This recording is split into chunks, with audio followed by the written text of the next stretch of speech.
Answer মোল্লা, আবু সুফিয়ান, মহিদিন মোল্লা, তিনজন মিলে লুট করতেছে টোটাল গ্রামটা। প্রধানের কাছে ছাগল চুরি করেছে আনসার, বিচার করতে কিছু বিচার আমরা বিচার হয়নি, চুরি ওরা করেই যাচ্ছে। আমফানের টাকা যেসব স্বামী মরে গেছে, ভালো মেয়ে দেখছি ভালো, তার গা বয়ে দিয়েছে। আমরা এত এই লকডাউনে খাওয়া হয় না, আমরা 150-200 টাকা জেরাস করে জমা দিচ্ছি, আমরা কেউ পাইনি।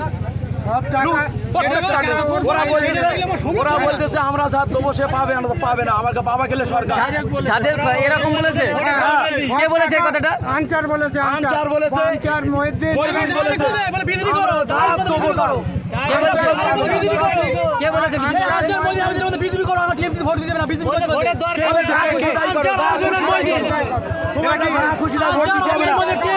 ভোট দিতে বিজেপি করো। আমফানের টাকা সব ওরা ভাই ভাই ভাগ করে নেবে।